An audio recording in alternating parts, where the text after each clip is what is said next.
Bonjour et bienvenue dans cet épisode de Au coin du feu, donc notre nouveau rendez-vous pour explorer des sujets culturels et réfléchir ensemble, pourquoi pas à travers parfois le prisme de la foi. Alors aujourd'hui, à la base, j'avais prévu qu'on se préoccupe d'un livre en particulier dont je vous parlerai sans doute la prochaine fois, mais finalement on va se plonger dans le monde des films et des séries, parce que c'est quelque chose auquel on ne peut pas vraiment échapper, qui est fascinant et agréable, ça c'est sûr, mais qui peut parfois être un peu dérangeant. Donc je vais vous proposer de regarder certains contenus ensemble, récents et moins récents, et puis on va essayer d'avoir une perspective un peu critique, en restant fidèle à nos valeurs, en relevant ce qui est bon et ce qui est un peu moins bon. Alors installez-vous avec un bon thé ou un petit chocolat chaud, parce que je pense que ça va durer un petit moment. Et puis on va essayer d'ouvrir ensemble les yeux sur ce que ces récits modernes, donc à travers les films et les séries, j'ai pris surtout des films, vont nous dire en fait de la société et puis de notre foi. Parce que le thème d'aujourd'hui, vous l'aurez compris, c'est un peu les films et les séries à thématique chrétienne. Donc, d'abord, je vais vous faire une brève introduction, entre guillemets. Pourquoi est-ce que je trouve que c'est important qu'on examine en fait un peu ces récits audiovisuels? Parce que pour moi, on vit à une époque où les films et les séries, en fait, ça façonne les esprits. On vit avec, on les regarde tout le temps presque, et en fait ce sont des récits qui sont pas du tout neutres. Ils vont transmettre des idées, ils vont transmettre une certaine vision du monde, et les messages qu'on va voir à l'intérieur vont souvent être assez subtils. Et alors, à titre tout à fait personnel, en tant que catholique, je pense que on a une responsabilité, qu'il ne faut pas tout absorber de façon passive, mais plutôt essayer de réfléchir à ce que les récits ils vont essayer de véhiculer, et surtout à l'impact qu'ils peuvent avoir sur nous et sur nos familles. Parce qu'évidemment, en tant que femme et en tant que mère d'autant plus, on va être très sensible à ce que nos enfants vont voir et à ce à quoi ils vont être exposés. Donc on ne peut pas les empêcher de tout voir, évidemment, ça c'est pas possible, mais l'idée c'est d'être préparé à ce qu'ils vont visionner et de savoir en fait à quel moment en parler avec eux, qu'est-ce qu'on peut leur dire, qu'est-ce qu'ils peuvent voir, exercer leur vision critique aussi dessus, etc. Par ailleurs, les films et les séries, ça va aussi refléter des valeurs qui sont dominantes dans la société, et parfois, du coup, ça va être des valeurs qui vont être un peu éloignées de celles que nous, on va porter. Alors, c'est sûr, il y a encore des contenus modernes qui vont résonner avec des thèmes universels, comme le sacrifice, l'amour, la justice, etc. Mais enfin, on va pas se mentir, les récits dominants, souvent, ceux qui ont du succès, c'est qu'ils ont rarement des valeurs très proches des nôtres, ou alors justement il y a une espèce de nouvelle vague ces derniers temps, et ça peut-être que j'en ferai un épisode spécifique, ce sera peut-être pas au coin du feu, mais enfin il y a une espèce de nouvelle vague et une forme de contre-culture avec des valeurs un peu plus traditionnelles. Alors, en tant que catholique, il ne s'agit pas du tout de tout rejeter, mais il s'agit en fait de discerner avec soin.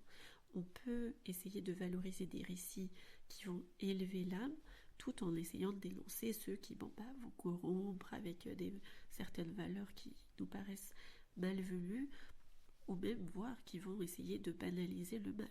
Ça, c'est difficile de faire avec, mais il faut quand même accepter de vivre dans cette société.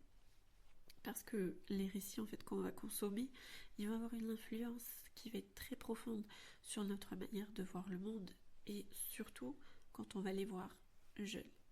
Et je pense qu'on a toutes, en tant que mère, une sorte de responsabilité spirituelle, j'appelle ça comme ça, c'est peut-être très maladroit, mais c'est ce qui va nous permettre et nous ordonner en fait de discerner ce qui va nourrir nos enfants, et d'essayer d'éviter ce qui risque de les affaiblir en quelque sorte. Alors, de toute façon, de tout temps, les récits ont été importants, hein. Depuis les paraboles dans la Bible, les histoires, ça a toujours été un moyen puissant de transmettre des vérités. Et aujourd'hui, les films et les séries, ça remplace souvent des grandes œuvres littéraires ou spirituelles dans l'imaginaire collectif. C'est un secret pour personne que très peu de gens lisent à l'heure actuelle. Quand on lit soi-même, on a l'impression que tout le monde fait de même, mais la réalité c'est qu'en fouillant un peu, c'est quand même assez difficile de trouver des gens qui lisent véritablement, c'est-à-dire autre chose que simplement des revues en papier glacé ou des romans qu'ils trouvent les prix Goncourt, etc. Ou éventuellement, mais pour les jeunes, des livres obligatoires à lire. C'est quand même assez rare que la lecture soit démocratisée ou popularisée. Et justement, l'objectif, c'est d'essayer d'éviter les pièges de la modernité qui sont apportés par cette surconsommation de films et de séries, parce qu'il y a beaucoup de récits qui sont modernes, qui véhiculent des idéologies qui sont contraires à une morale chrétienne. Il y a le relativisme, la glorification de la violence, la perte du sens du sacré, etc. Tout ça, c'est des choses qui ne sont pas du tout positives, et qui ne sont pas du tout à encourager. Et je pense que c'est crucial pour garder un esprit critique, non pas pour juger les artistes, c'est pas du tout cet objectif-là, mais en fait pour se protéger, et puis pour protéger celles de nos proches, évidemment. Et donc, pour commencer, nos enfants en premier titre, on va dire. Alors, je vais commencer par vous donner un exemple qui est très très récent, c'est le film Marie qui est sur Netflix, et en fait je dois vous dire que c'est ça qui m'a fait changer mon programme. En fait, à la base, je voulais vraiment, mais alors vraiment vous faire, comme je vous l'ai dit, au coin du feu, comme c'était prévu sur mon planning, sur un livre, mais j'essaye de pas vous dire le titre. Mais le problème, c'est que j'ai vu ce film et je me suis dit que c'était pas possible, en fait, qu'il fallait absolument que je vous fasse un épisode de Au coin du feu là-dessus. Donc j'ai un peu étendu, on va pas parler que de ça, surtout pas. Mais voilà. Et sachez aussi que entre temps, je crois qu'il y a Lapo, c'est un youtubeur qui a fait une vidéo dessus. Je partage pas toujours ses avis, mais c'est vrai que je l'ai retrouvé sur plein de points. J'étais d'accord avec lui. J'essaierai de vous mettre en description sa chaîne, et particulièrement la vidéo qu'il a fait donc sur le film Marie. Je vais essayer de ne pas dire des choses qu'il a déjà dites, évidemment. Alors c'est un film qui est sorti en décembre dernier sur Netflix, et donc à première vue, et je vais boire une tasse de thé, pardonnez-moi. Donc à première vue, c'est une assez belle production quand même. Elle va attirer, moi personnellement j'ai trouvé que c'était très joli, et les intentions me paraissaient bonnes. Alors, peut-être que vous partagez cet avis. Est-ce que vous l'avez vu ou pas? Surtout dites-moi en commentaire, parce que je suis bien curieuse. Alors, déjà, je vais être honnête, je vais essayer de parler des points positifs. Il y a certaines scènes qui vont dépeindre vraiment avec un soin que je trouve assez intéressant la beauté des rituels catholiques, des messes traditionnelles ou des moments de prière. Et en fait, le film il va essayer de transmettre une sorte de respect apparent pour la vie de Marie en tant que figure inspirante, en tant que mère. Ça, c'est quelque chose qui m'a bien plu. Il y a des thèmes qui sont un peu universels, comme le fait d'entrevoir un peu ce concept de sacrifice maternel, la persévérance face à l'adversité. Tout ça, c'est des choses qui sont assez bien mises en lumière, et qui, c'est des valeurs un peu universelles.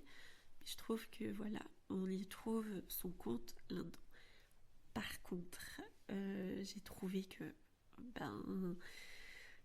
certaines choses laissaient un peu à désirer. Alors, le film est joli, visuellement, il est agréable, on se prend bien à l'histoire.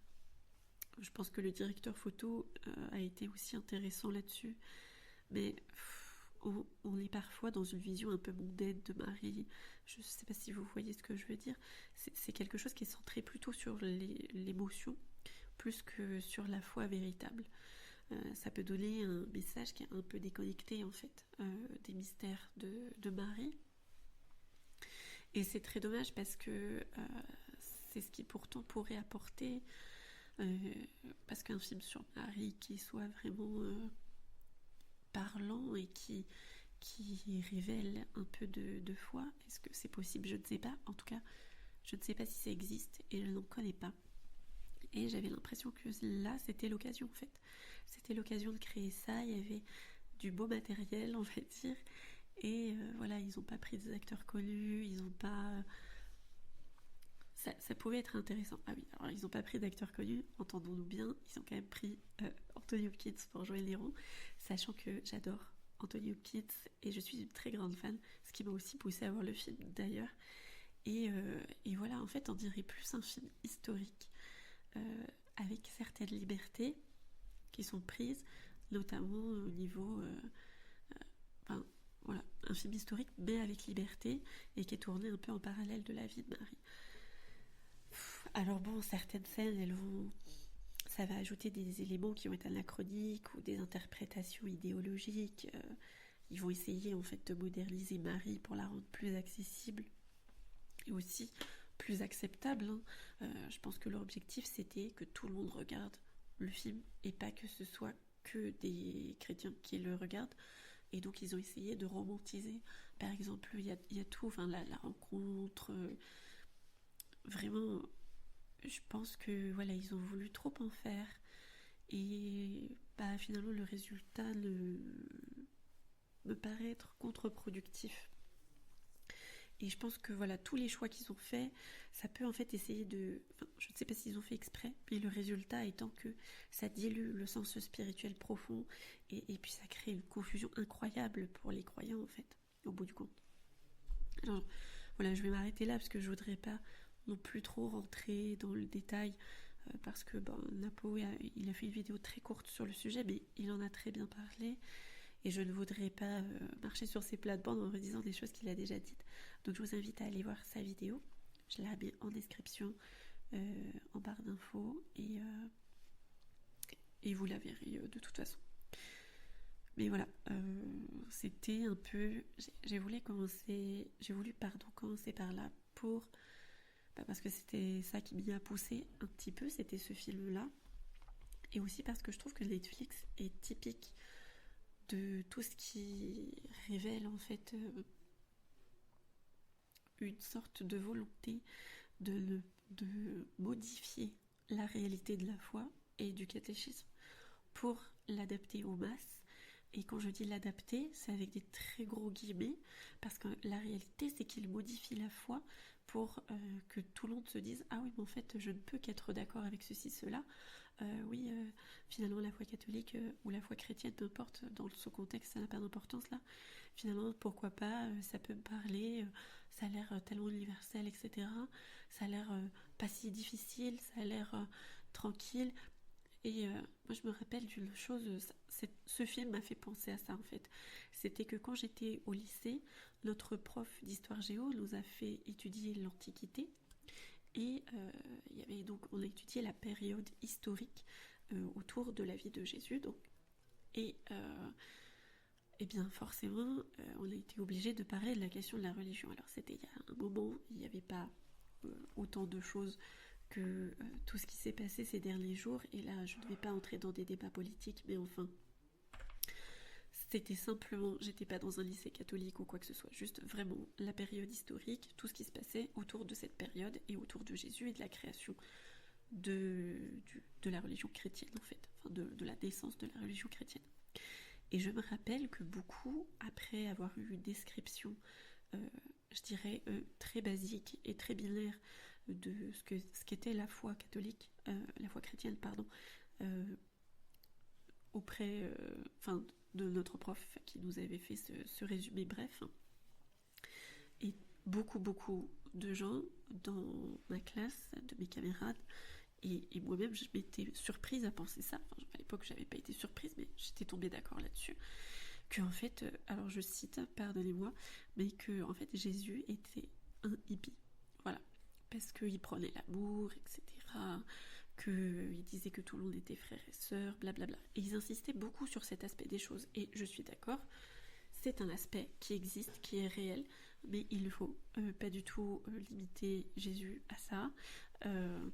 Il a toute la foi catholique et toute la foi chrétienne de manière plus étendue, on va dire, ne correspond pas du tout à ça. Il n'est pas venu apporter la paix, mais l'épée, et ça il le dit très clairement. Et voilà, enfin, c'est pas que ça, c'est pas juste paix et amour et peace and love et tout va bien, c'est pas du tout ça. Et je pense que c'est une façon erronée d'apporter la chose et que ça induit les gens en erreur et ils se disent ah bah c'est juste ça, et ça n'a rien d'exceptionnel et donc du coup ils cherchent pas plus avant.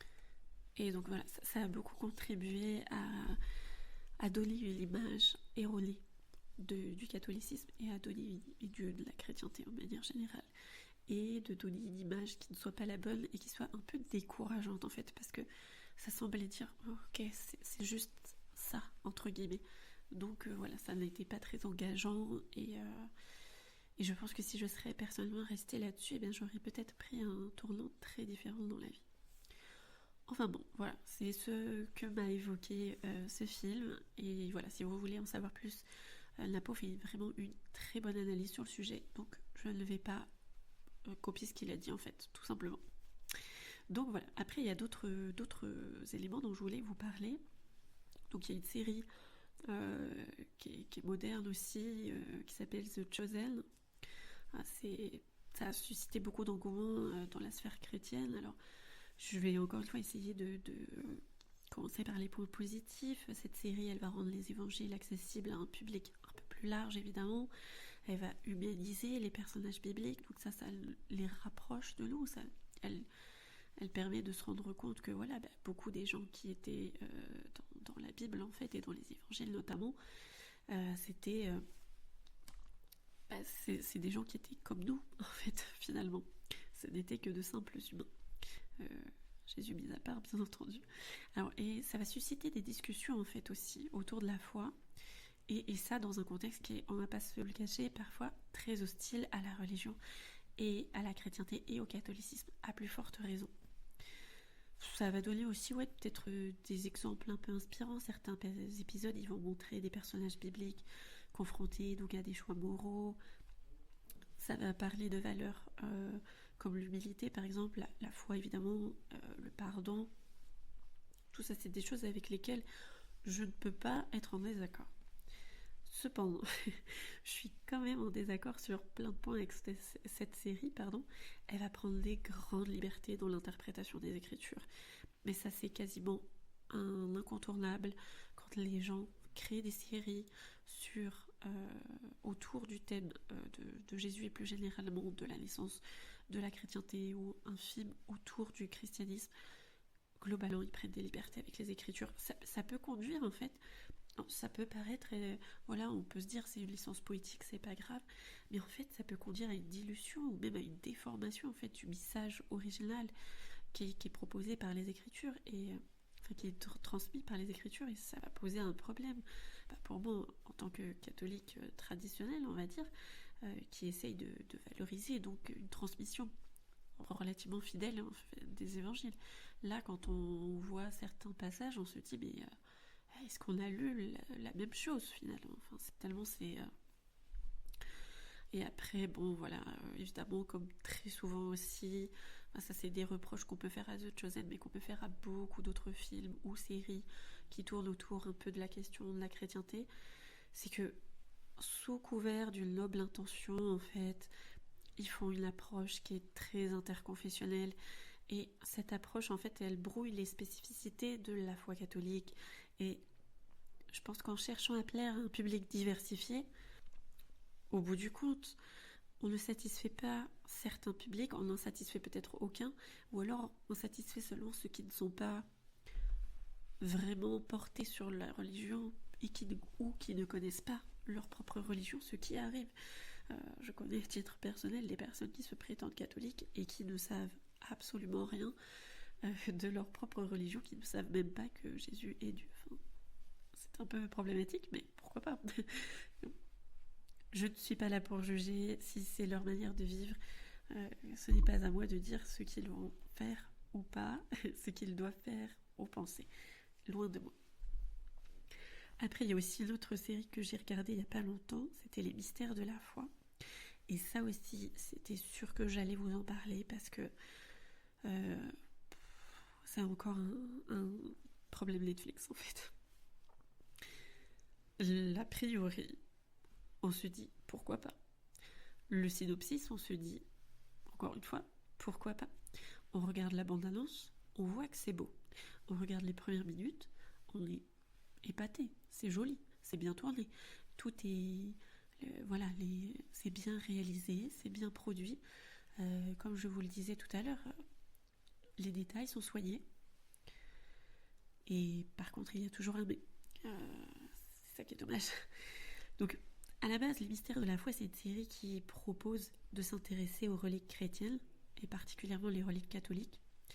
Et dès les premières minutes, il donne le temps, il s'agit de comprendre, d'explorer, parfois de questionner un petit peu ces objets donc, qui sont sacrés, qui vont porter une charge spirituelle qui est immense pour les fidèles. Qu'on pense qu'il s'agit des reliques exactes ou pas, là c'est encore un autre débat que je pense que je n'ai pas le temps d'apporter aujourd'hui. Mais en fait, ce qui m'a frappé dans cette série, c'est le mélange entre une espèce de fascination qui est sincère, mais une approche un peu journalistique. Je ne sais pas si vous voyez ce que je veux dire, qui est un petit côté sceptique. Et donc, on pourrait un peu se demander dans quelle mesure ce traitement médiatique, ça va aider à renforcer la foi, ou alors est-ce qu'au contraire, ça ne va pas essayer contribuer, je dirais, à la diluer dans une perspective un peu trop culturelle et désacralisée en fait. Pourquoi est-ce que ça serait intéressant de vénérer telle et telle relique si finalement elle n'est pas réelle, si ce n'est pas la bonne, si pourquoi elle est intéressante, etc. Et en fait c'est ça, ils vont mélanger un peu de vrai, un peu de faux, au point où tout est mêlé, on ne sait plus où donner la tête et on est perdu en fait. En fait, le croyant sincère est forcément perdu, il est désorienté, il ne sait plus quoi penser. Et moi, ça c'est quelque chose qui me... Je pense que ce qui instille le doute, mais le mauvais doute, vous voyez, pas le doute d'espérer critique, je dirais le doute qui... Comment dire, qui ne permet plus d'avoir des certitudes, qui dit finalement rien n'est vrai et tout est permis finalement. Voilà, ça c'est pour ceux qui ont la référence. Enfin, pour en revenir au mystère de la foi, on va prendre l'exemple de la couronne d'épines. Donc c'est un des symboles les plus émouvants de la passion du Christ, évidemment. La série, elle va commencer par mettre en lumière sa place dans l'histoire, mais elle va subtilement, ou pas subtilement d'ailleurs, éviter d'aborder son rôle dans la vie spirituelle du croyant en fait. Est-ce que c'est simplement un artefact ou est-ce que c'est un lien vivant avec le Christ? Et ils vont poser cette question, l'air de rien, sans la poser.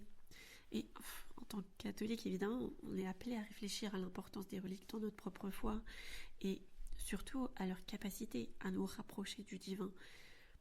Donc, je trouve qu'encore une fois, c'était assez malvenu. On peut aussi critiquer le fait que cette série, elle a l'air un peu plus préoccupée par la question de la preuve historique que par la puissance mystique en fait des objets eux-mêmes. Alors il y avait certains objets, je ne vous dirai pas lesquels par égard, mais pour lesquels je pense à titre tout à fait personnel et subjectif que ce ne sont pas les vrais, entre guillemets, je mets de gros guillemets, mais c'était mélangé à des reliques qui pour moi sont tout à fait réelles. Et le fait d'instiller le doute et de tout mélanger, vous voyez, c'est ça dont je voulais parler tout à l'heure.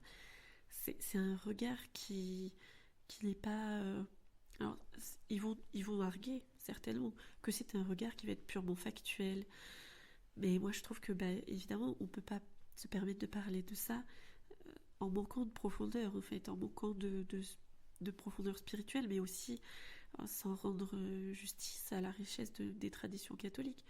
Et à la limite, faire un travail plus fouillé, distinguer clairement la réalité de l'imaginaire, de l'hypothétique, parce que là on ne sait plus ce qui est vrai, ce qui est faux, ce qui est peut-être on ne sait pas, ce qui est encore en train d'être réfléchi. Voilà. Après, bon, je vais quand même essayer de finir sur une petite note positive, on va dire. Sachant que cette série, j'ai vraiment. Je l'aime pas du tout. Hein. Mais elle avait le potentiel et c'est ça qui me frustre en fait. Enfin bon, pour finir sur une note positive, je pense que c'est quand même une occasion d'essayer de redécouvrir et de réinvestir en fait la place des reliques dans notre quotidien. Parce que je pense que c'est une chose importante. Voilà, je vais rester là-dessus parce que cette série m'a un peu exaspérée, je pense que ça s'est vu. Et je voudrais pas laisser le champ libre à ce sentiment négatif. Donc, je poursuis. Alors, comme je vous l'ai dit tout à l'heure, je suis une fan de Anthony Hopkins. Donc, évidemment, je vais vous parler, pour ceux qui connaissent, du film qui s'appelle Les Deux Papes. Alors, Les Deux Papes, ça va proposer une conversation imaginaire qui n'a jamais eu lieu entre Benoît XVI et Bergoglio, donc futur pape François. Bon, j'aurais plein de choses à dire sur ça, mais on va passer, c'est pas le sujet. Donc, cette œuvre, elle est très belle, elle a reçu beaucoup d'éloges pour sa qualité cinématographique, encore une fois, c'est quelque chose qui est très beau. Elle va soulever aussi des interrogations profondes sur la manière dont l'Église catholique elle est perçue, comment elle est représentée aussi. Alors, moi, ce qui m'a gênée, en fait, avec ce film, qui, encore une fois, c'est vraiment cinématographiquement parlant, en tant que cinéphile, j'apprécie ce film, je le trouve très beau, je trouve que le jeu d'acteur des deux personnages sont très bien. Évidemment, je trouve Anthony Hopkins brillant, mais cela va sans dire. Mais en fait, la chose gênante, c'est la façon dont le film il va mettre en opposition deux visions de l'Église, donc l'une ancrée dans la tradition, qui est incarnée donc par Benoît XVI dans le film, et l'autre qui va être tournée vers la modernisation, qui est incarnée donc par François dans le film. Mais est-ce que cette opposition elle est réellement fidèle à la réalité en fait ? Ou bien est-ce qu'elle est exagérée ? Parce que moi, personnellement, je pourrais voir dans cette dualité une représentation qui est symptomatique des tensions qui traversent l'Église aujourd'hui. Est-ce que Benoît XVI ne représente pas autre chose que lui-même, en fait ? Est-ce qu'il ne représente pas, par exemple, je dis une bêtise, peut-être, je ne sais pas, laissant nos imaginations divaguer, mais est-ce qu'il ne représente pas finalement une forme de foi catholique traditionnelle comme celle représentée par celle de la Fraternité Saint-Pie? Ou alors est-ce qu'il représente plutôt l'Église sédévacantiste? Ou bien, enfin, ouais, on peut continuer à imaginer tout ça, mais de toute façon, à la fin, on sait tous qui est-ce qui va gagner, en fait, entre guillemets, hein, le dialogue. C'est, du coup, dans leur idée, c'est François, celui qui incarne le François. Donc c'est intéressant de noter comment Benoît XVI il est parfois caricaturé en plus en tant que gardien rigide du dogme, tandis ce qu'il n'était pas, hein, en réalité en tant que pape il n'était pas aussi rigide, il n'était pas aussi traditionnaliste que le film le laisse entendre ou voudrait le laisser entendre. Et puis à côté on a François qui est présenté comme un réformateur, qui est progressiste, qui est accessible. Voilà, enfin je vous pose la question, franchement, est-ce que ça ne reflète pas un biais culturel ? Un biais culturel qui valoriserait le changement au détriment de la permanence, de ce qu'on connaît depuis toujours. Et justement, l'Église, elle a quand même elle a été appelée à être un rocher immuable, en fait, dans un monde en perpétuelle mutation. À moins que je ne me trompe, dites-le moi. Mais voilà, et au-delà de ça, bon, pourquoi pas, mais ce film, il invite aussi à une réflexion un peu plus large, dans une époque qui est quand même marquée par la crise, par plusieurs crises de foi, si j'ose dire, que comment l'Église, elle peut continuer à incarner la vérité divine, mais sans se compromettre, en fait. Est-ce que c'est possible ? Et en fait, en tant que fidèle, je pense que ce film, il va nous pousser à réaffirmer notre attachement, en fait, à la tradition, et à être plus vigilants face aux récits en fait qui pourraient édulcorer ou déformer la foi, dans ce dont je suis en train de vous parler justement. Je pense que on pourrait aussi discuter du film Exodus de Ridley Scott qui est sorti en 2014. Alors là, pour le coup, en plus, j'avais été le voir au cinéma pour Noël. Donc voilà, pour moi, c'est... Bon, je vais vous résumer brièvement pour ceux qui n'ont pas vu. C'est l'interprétation cinématographique de l'histoire biblique de l'Exode. Donc évidemment, l'histoire elle est centrée sur Moïse, sur les 10 plaies d'Égypte, sur le départ des Hébreux. Et donc, comme dans beaucoup de films historiques ou bibliques, il y a eu beaucoup, beaucoup de critiques, notamment du point de vue des chrétiens catholiques qui sont dans la même mouvance que moi. Et alors, en général, quand on rejette l'autorité post-Vatican II et qu'on défend un retour aux enseignements traditionnels de l'Église, on a tendance à aborder ce film avec un regard critique sur plusieurs aspects, donc notamment théologique, historique, philosophique aussi. Alors après, pour moi, c'est très difficile, parce que, encore une fois, c'est assez désagréable, parce que j'adore Ridley Scott, en fait. À titre personnel, à titre subjectif, je trouve que c'est un très bon réalisateur. Alors, il n'a pas fait que des choses extraordinaires, mais voilà, il a quand même... il a une patte artistique intéressante, et je trouve que justement il y a pas mal de choses qui vont pas avec ce film. Alors la première chose que je voudrais aborder avec vous, c'est que bon, comme toujours, et ici plus particulièrement en fait, il faudrait essayer de faire attention à la façon dont les écritures sont traitées dans la culture contemporaine. Mais c'est encore plus vrai avec ce type de film, et surtout avec celui-là en particulier. Honnêtement, je sais que c'est difficile de rester fidèle aux écritures quand on crée quelque chose, quand on crée une œuvre. Mais là, vraiment, il prend beaucoup, beaucoup, beaucoup de liberté dans le récit biblique. Alors, par exemple, dans le film Moïse, il est dépeint donc comme un homme qui est dévoué à Dieu, mais qui est aussi en proie au doute quant à son rôle de libérateur. Alors, certes, la version biblique de Moïse, elle est humaine, hein, elle est faillible. Mais ici, le doute, il semble un peu plus prononcé que dans les textes sacrés. Et en fait, cette humanisation de Moïse, il était humain bien sûr, mais ça peut être perçu comme une tentative de rendre l'histoire un peu plus accessible aux réalistes. Mais ça peut aussi être interprété comme une distorsion des vérités profondes du rôle prophétique de Moïse. Parce que c'était un prophète, on va pas se le cacher. Et en plus de ça, le film il va opérer un changement dans la figure divine en présentant Dieu sous la forme d'un jeune garçon. Et ça, c'était tellement absurde et aberrant pour moi que je n'avais même pas compris ça la première fois que je l'ai visionné. Donc c'est vous dire, tellement mon cerveau ne pouvait pas capter ça. C'était incroyable. Et en fait, cette vision de Dieu comme un être immanent et qui est presque ordinaire en fait, dans sa communication avec Moïse, ça peut être vu comme une minimisation en fait de la transcendance divine, qui est une caractéristique qui est quand même essentielle de la foi. Et la divinité dans le catholicisme, c'est au-dessus de tout.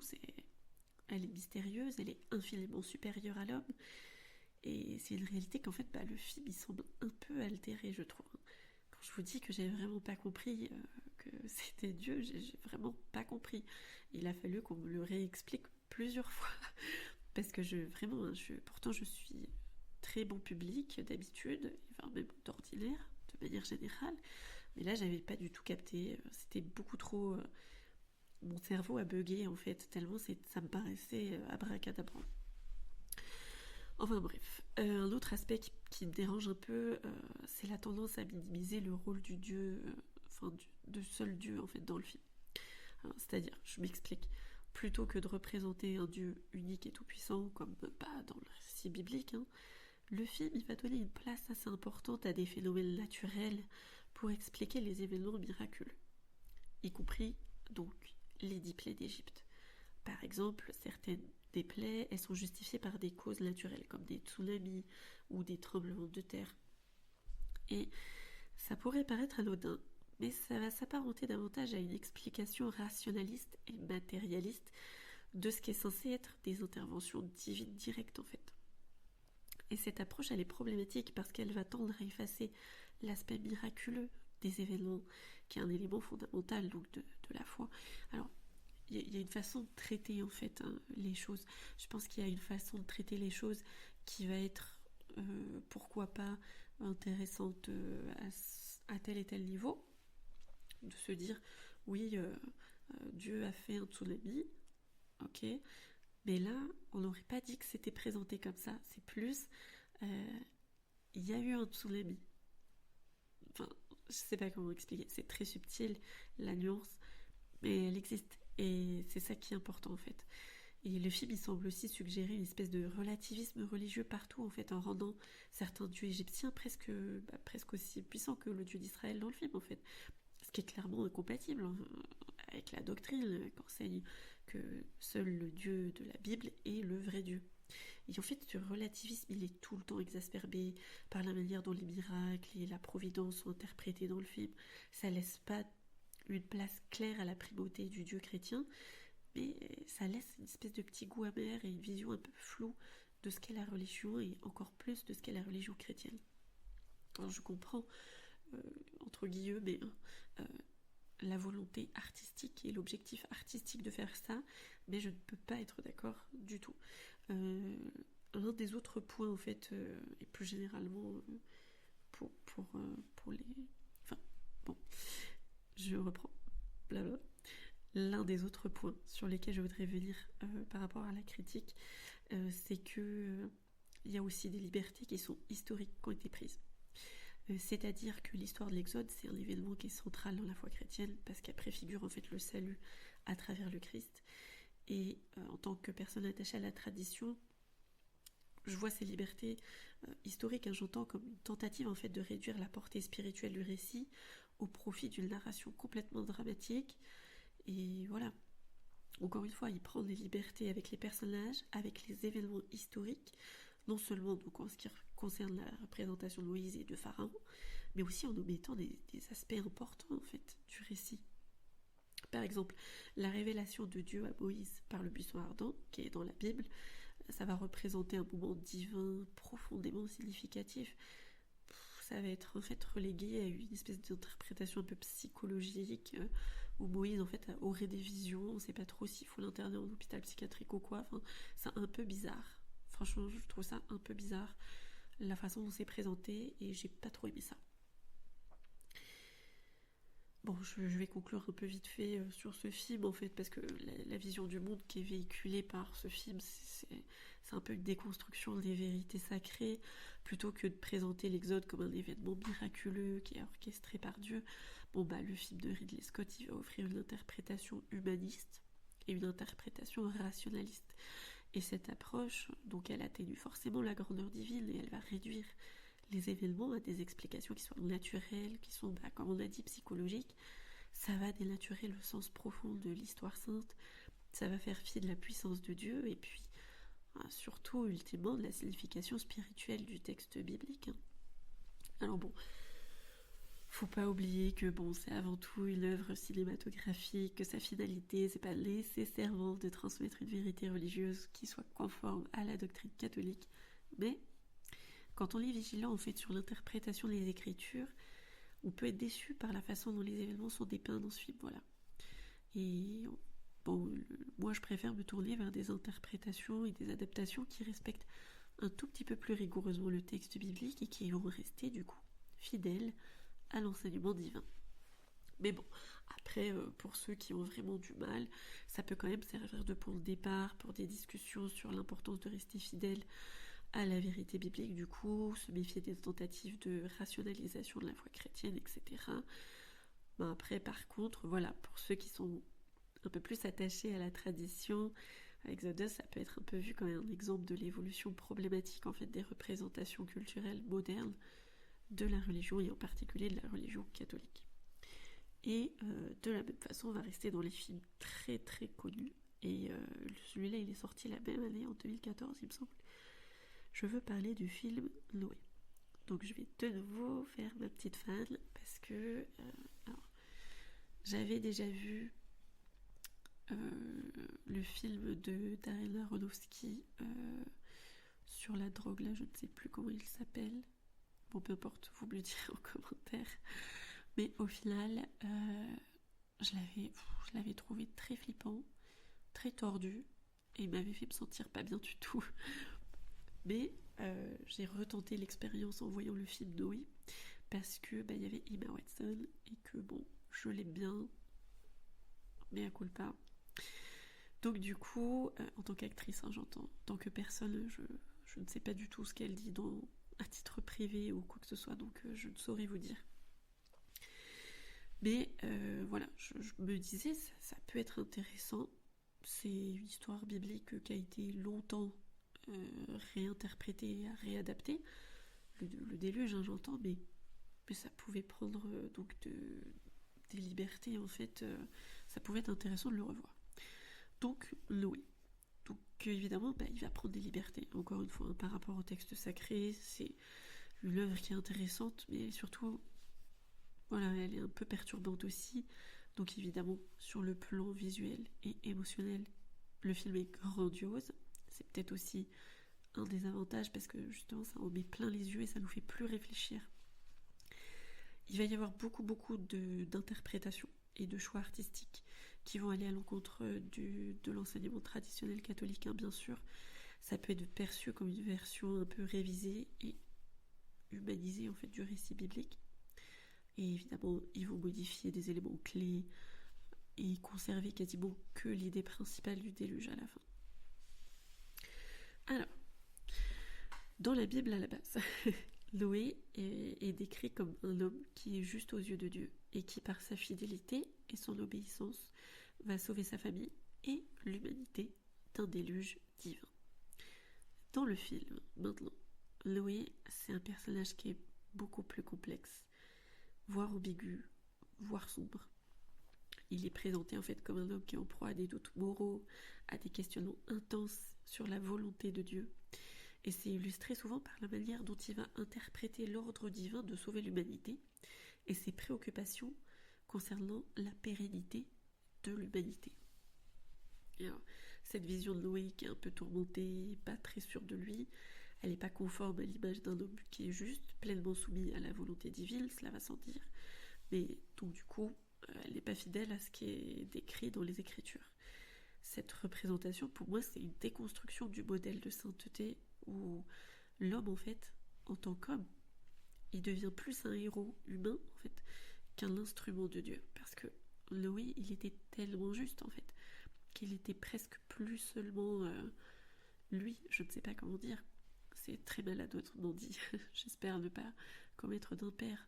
Mais voilà, il n'était pas seulement lui, au sens où il faisait de façon absolue ce que Dieu lui disait de faire, ce que Dieu lui commandait de faire ou lui demandait. Et dans le film, mais c'est terrible en fait. Ils ont fait ça pour l'humaniser certainement, pour le rendre plus proche de nous. Mais la réalité, c'est que ça devient un peu trop extrême en réalité. Il est trop... je sais pas comment dire, trop humain peut-être. Mais il est humain, j'entends, mais il n'est plus si juste, il n'est plus si bon. Et c'est gênant, en fait, ça devient gênant au bout d'un moment. Un autre aspect problématique, oui, du film, c'est la représentation de la violence divine et du mal, en fait. Donc dans Noé, la destruction de l'humanité, elle est vue à travers les yeux de Noé, qui est donc chargé d'exécuter la volonté de Dieu, donc ça, il ne change pas trop sur ce point-là. Mais Aronofsky va présenter la destruction du monde comme une tâche super difficile, super douloureuse, et il va donc, comme je le disais un peu tout à l'heure, la questionner presque tout le temps en fait. Les personnages secondaires, surtout les méchants qui vont essayer de récupérer l'arche, ils sont rendus très très humains avec leurs propres raisons, leurs propres justifications pour leurs actes. Et en fait, l'objectif, c'est presque qu'on s'y attache. C'est... Enfin, pas tous, hein. Mais des fois, il y a un petit côté ah oui, vous n'êtes pas un peu de son côté. Voilà. C'est l'approche qui est vachement humanisante de la violence et du mal et qui va à l'encontre donc de la vision de la justice divine qu'on doit avoir. Selon donc la doctrine traditionnelle, le jugement de Dieu, il est juste et il est nécessaire. Et le mal doit être anéanti pour que la pureté et l'ordre divin soient restaurés. Et la manière dont Aronofsky va traiter le mal et la destruction, ça peut être vu comme une tentative de relativiser le jugement de Dieu et de créer une vision plus nuancée donc du péché et de la justice divine. Mais ça, c'est un problème qu'on voit relativement souvent, mais c'est vrai que dans Noé, on le voit énormément, la relativisation du mal et de la justice divine surtout, qui, sous-entendu, peut-être, n'est pas si juste que ça. Enfin bon voilà, après le film s'écarte aussi du texte par plusieurs aspects, enfin du texte biblique j'entends. Alors par exemple la présence de créatures mythologiques, bon, on ne sait pas pourquoi, ils appellent ça les gardiens, c'est des géants un peu en pierre, c'est un ajout qui est purement inventé en fait, je ne sais pas d'où il sort ça, ça correspond à aucune tradition biblique ni catholique, on ne sait pas. Et ces personnages, ils sont donc ni dans l'Ancien Testament, ni dans la tradition chrétienne, et ils vont être intégrés en fait dans le récit par Aronofsky pour renforcer l'aspect un peu mythologique et fantastique du film. Mais tout le monde se pose la question de savoir qu'est-ce que c'est que ce truc. Et ça dénature en fait un peu le message de l'histoire du déluge. C'est avant tout une leçon sur la foi et l'obéissance de Dieu, et une illustration du jugement divin. C'est pas une épopée mythologique bizarre. Enfin bon. D'une manière globale, on pourrait voir cette approche un peu comme un signe de l'ère moderne. C'est ce qu'on est en train de vivre. On tente d'humaniser les textes sacrés pour les rendre plus accessibles à un public moderne. C'est ce que je disais un peu plus tôt. Et au lieu de respecter la puissance transcendante et l'aspect miraculeux des événements, et en fait, c'est une tendance à rationaliser tout le temps la Bible, à y introduire des éléments fictifs pour rendre l'histoire plus acceptable, entre guillemets, ou plus divertissante. Pour moi, c'est l'altération du message divin originel, évidemment, et ça peut mener à des choses bien plus dangereuses, à mon avis. Une autre grande différence aussi, et je vous laisserai peut-être après tranquille sur ce film, mais on n'a pas fini pour autant. L'autre grande différence donc entre le film et la version biblique, ça va être dans la façon dont le film va traiter la promesse divine faite à Noé et à l'humanité après le déluge. Dans le livre de la Genèse, Dieu il va faire alliance avec Noé après le déluge, en promettant de ne plus détruire la terre de cette manière, et il va donc marquer cette promesse par l'arc-en-ciel. Cette dimension donc de la fidélité et de la foi de Dieu, elle est absente en fait dans le film. Le film de Darren Aronofsky va mettre l'accent sur la moralité de Noé et sur ses dilemmes personnels, mais il va négliger la beauté et la puissance de la promesse de Dieu envers l'humanité qui est au cœur de l'alliance biblique en fait. Cette omission, c'est problématique parce que ça oublie toute la dimension spirituelle qui est essentielle dans l'histoire du déluge. Dieu il va montrer sa miséricorde et son engagement envers les siens. Et ça, c'est un peu souffleté pendant le film. C'est pas... Voilà, on le met de côté. Apparemment, c'est pas assez intéressant, c'est pas assez épique pour intéresser. Je trouve ça un peu dommage. Parce que dans l'ensemble, quand même, c'est une vision qui est très modernisée, très humanisée de l'histoire biblique du déluge. Le film, bon, il peut quand même être un peu vu comme une tentative de réduire le message divin à une simple histoire humaine, en fait, où la transcendance de Dieu, elle est diluée dans des toutes petites considérations bassement humaines. Ils ont évacué les aspects miraculeux, spirituels et théologiques du récit, mais ils ont collé à la place des créatures mythologiques. Enfin, on comprend pas. Le film, il semble privilégier une vision qui est plus rationaliste et humaniste des événements.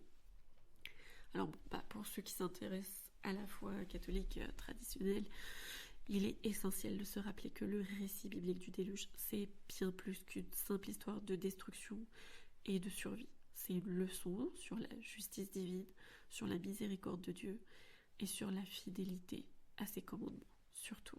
C'est aussi un préfiguratif du salut qui est offert par Dieu à l'humanité à travers le Christ, une dimension spirituelle qui est largement absente de l'interprétation d'Aronofsky, évidemment, on l'a compris. Donc c'est recommandé, je vous recommande très très fortement de lire les Écritures directement pour saisir toute la profondeur théologique et pour éviter les réinterprétations modernes qui tendent à diluer ou altérer le message biblique original. Parce que là vraiment avec ce film, alors encore une fois, c'est un bijou cinématographique. Je tiens à le préciser. Mais ouvrez quand même votre œil, vos yeux, pour voir au-delà de ce qu'on vous montre, pour voir au-delà du divertissement. Parce qu'il y a des messages derrière, à chaque fois. Alors après, je vais peut-être pas trop non plus m'étendre sur le débat, mais je voudrais quand même parler d'un dernier film d'un point de vue négatif, entre guillemets. Ce film, c'est donc La dernière tentation du Christ, qui a été fait par Martin Scorsese en... Je sais plus, j'aurais dû l'écrire, je crois que c'est 88. C'est une adaptation donc d'un roman à la base de Nikos, je sais plus son nom, c'est un nom grec, je suis navrée. Kazantzakis, peut-être, quelque chose dans ce goût-là. Redites-moi en commentaire s'il vous plaît, je suis navrée. De toute façon, je retiens pas les noms qui sont trop différents de ceux que je connais, ça me perturbe trop. Donc je suis navrée d'avance pour tous ceux que je vais choquer. Donc évidemment le film, hein, sa réception, ça a été un peu spécial, hein. Il y a eu des réactions, surtout dans les communautés chrétiennes, notamment en raison de la manière dont il va interpréter la vie de Jésus, quoi. D'un point de vue catholique, ce film, c'est une œuvre qui va dénaturer profondément le message de l'évangile. Alors le problème principal avec la dernière tentation du Christ, c'est sa tentative en fait d'humaniser Jésus, mais de manière excessive, beaucoup trop excessive. Donc c'est un peu, en fait on retrouve dans ce film un peu tout ce que je disais tout à l'heure, mais là, plus, on multipliait à l'infini. Le film, il va présenter un Jésus déchiré qui va lutter contre la tentation de la chair, contre des doutes sur sa mission divine et des hésitations face à la crucifixion. Attention. Alors ceux qui l'ont pas vu, mais je ne sais pas si vous devez le voir parce que ce film est extrêmement perturbant pour des questions de foi. Donc cette vision de Jésus comme un homme avec des faiblesses humaines, des tentations, des choix existentiels, etc., ça va complètement à l'encontre de la doctrine catholique qui enseigne que Jésus est pleinement Dieu et pleinement homme, mais sans péché, et qu'il n'a jamais douté de sa mission divine. Alors dans l'évangile, Jésus est pleinement conscient de son rôle en tant que fils de Dieu, même dans les moments de souffrance, comme en témoignent donc ses paroles dans le jardin de Gethsémani. Et le film, pourtant, il va quand même nous présenter un Jésus qui doute, qui va envisager de renoncer à sa mission, et qui vit même des tentations, je ne dirais pas ce mot, des tentations et des relations amoureuses avec Marie-Madeleine. Enfin, c'est incroyable, c'est choquant. Honnêtement, là, je ne suis pas choquée là tout de suite parce que je le sais, mais sur le moment, quand je l'ai vu, j'étais choquée.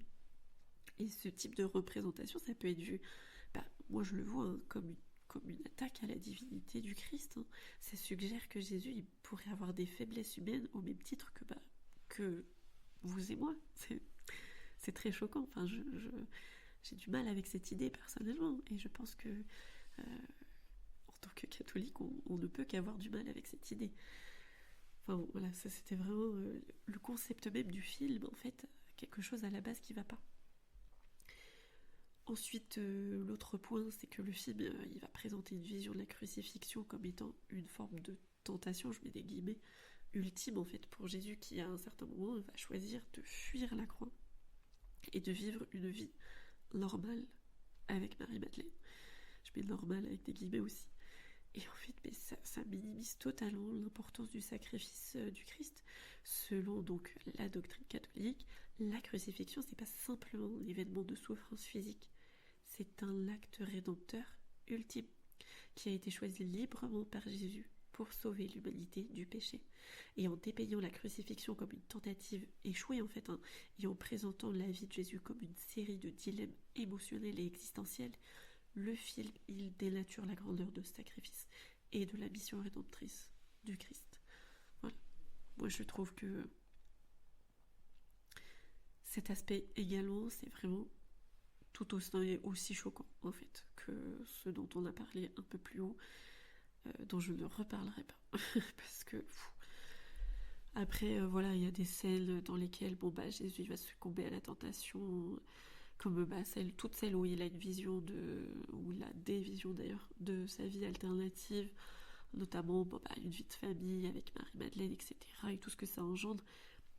Non seulement ces scènes, elles sont théologiquement parlant incorrectes, mais ça risque totalement de tromper les spectateurs un peu naïfs en leur faisant croire que le Christ pourrait être sujet au péché.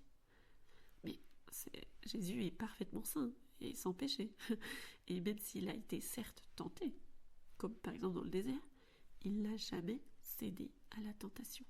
Et le film en suggérant que Jésus aurait eu ou aurait pu avoir une vie amoureuse, il va prendre une direction totalement opposée aux enseignements de l'Église, alors que voilà, le célibat, la pureté de Jésus, c'est des points essentiels vraiment là-dessus. C'est un film qui cherche à redéfinir la nature du Christ d'une manière qui va s'éloigner de la doctrine chrétienne traditionnelle. Et l'aspect central du christianisme, c'est la nature divine et humaine du Christ. Mais le film, en fait, il semble suggérer l'idée d'un Dieu incarné qui ne soit pas absolu, qu'il existe des zones d'ombre et de questionnement. Voilà. Donc, le film va totalement à l'encontre de la foi chrétienne en présentant des idées sur la tentation, le péché, la mission de Jésus, qui sont non seulement non bibliques, je pense que vous l'avez compris, mais qui sont aussi complètement irréconciliables avec la croyance catholique, de façon certaine. Alors, chose intéressante, c'est que même le Vatican a condamné, alors pourtant qu'ils sont relativement laxistes sur plein de points, mais ils ont condamné ce film, donc La Dernière Tentation du Christ, dès sa sortie. La raison, c'était la distorsion théologique du Christ et de la foi chrétienne. Moi, je pense que ce film, c'est une œuvre qui incite à des interprétations erronées et dangereuses, en fait, du christianisme, tout simplement.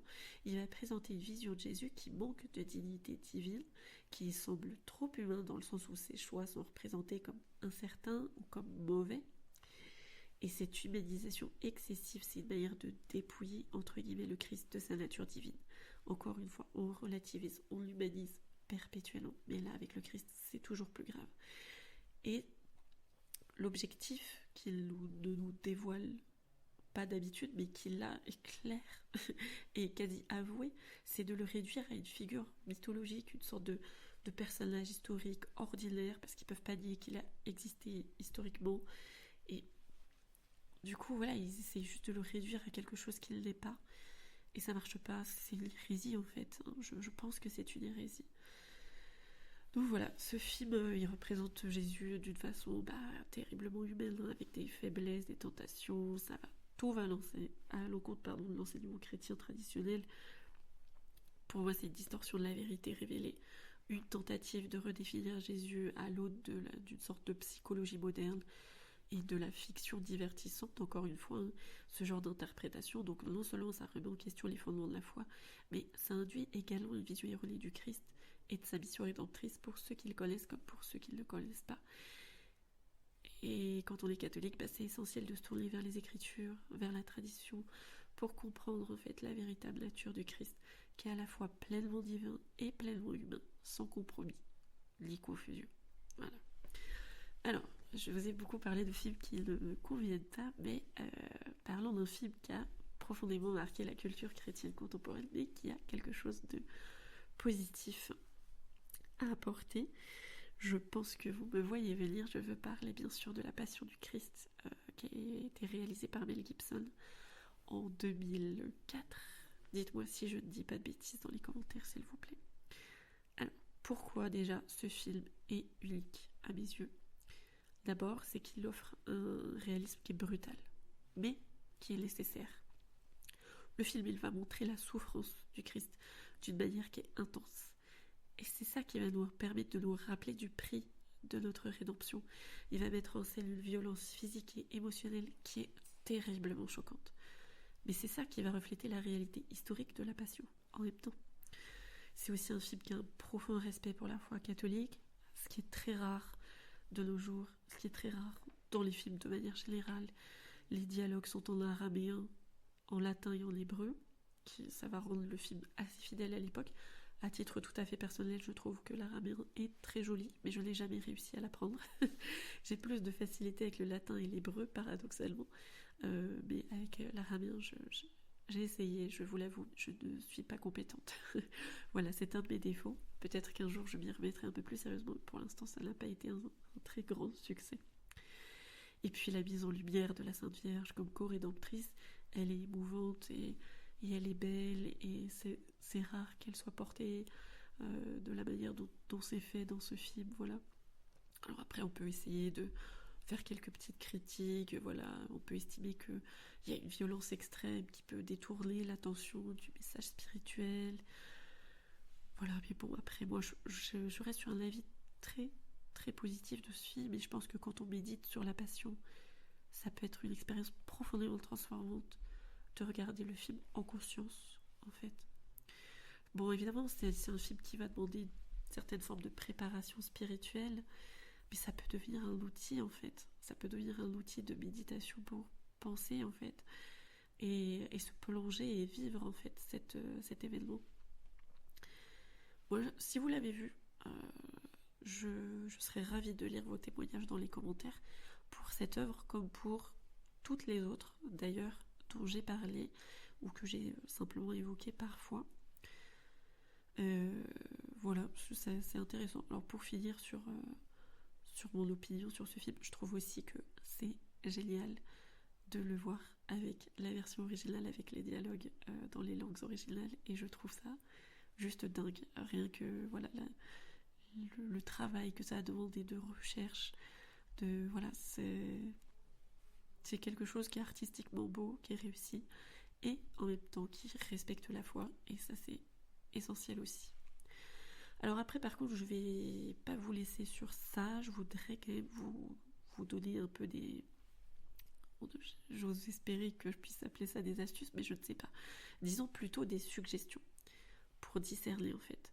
Parce que avant de regarder un film ou une série, particulièrement quand il s'agit d'un film ou d'une série qui revendique le fait de parler de la foi, des écritures, etc., etc. Posez-vous quelques questions. La première question, c'est quelle vision du monde ce récit propose-t-il? La deuxième, c'est est-ce que cela va élever mon âme ou est-ce que ça va me distraire inutilement? Et enfin, est-ce que je pourrais en discuter avec ma famille après pour tirer des leçons? Après, il y a aussi plein de petits films, évidemment, qui sont autour de cette question, mais qui ne sont pas non plus complètement reliés à la passion, etc., et à l'époque de la naissance du christianisme. Mais je pense à Cœur vaillant sur les enfants catholiques qui sont persécutés au Mexique. Ça peut être aussi une belle occasion de discuter de la foi, du courage, surtout si vous le regardez avec vos enfants plus âgés, hein, parce que clairement ne faites pas regarder à un enfant de 3 ans La Passion du Christ de Mel Gibson, cela va sans dire.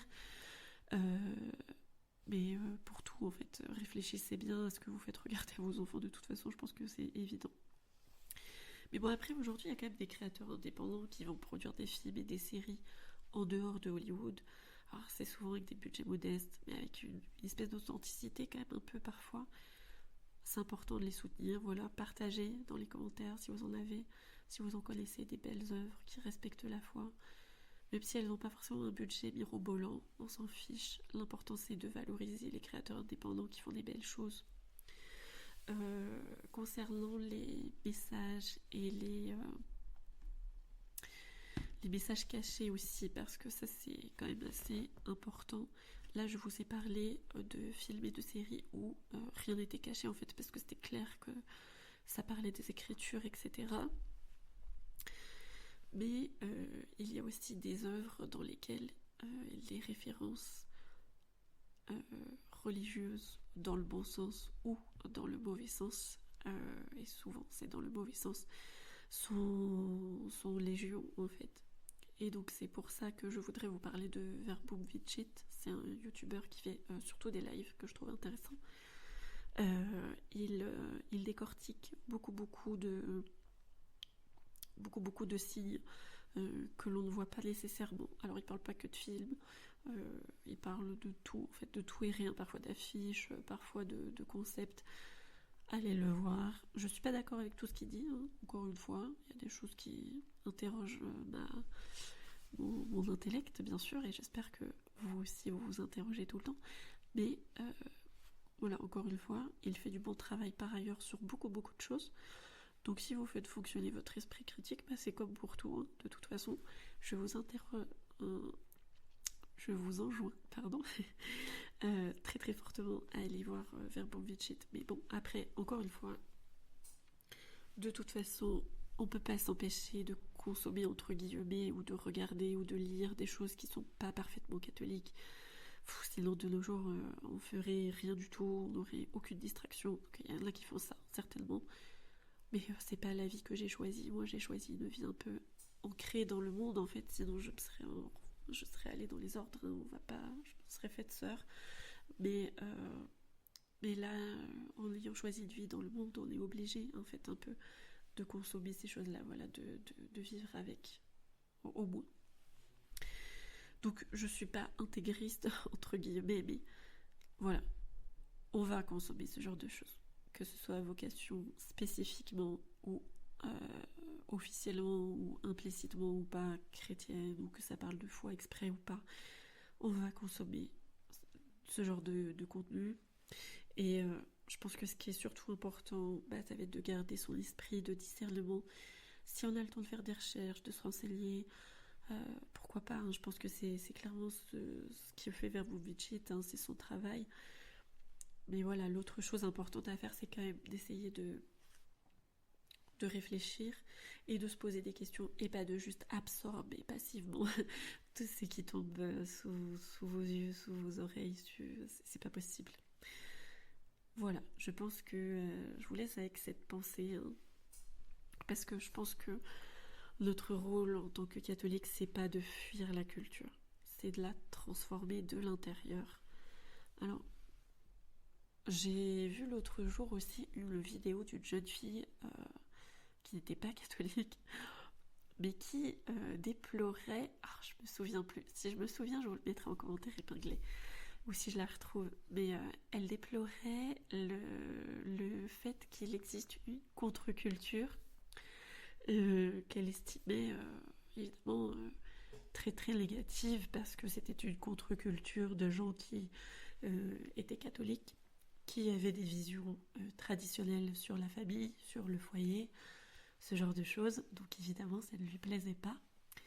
Mais oui, il existe une contre-culture catholique, il existe une contre-culture des femmes qui veulent vraiment prendre soin de leur famille, de leurs enfants, rester à la maison. Même si c'est juste, ça veut pas dire qu'on veut pas travailler, ça veut pas dire qu'on veut être des parasites pour nos maris ou quoi que ce soit.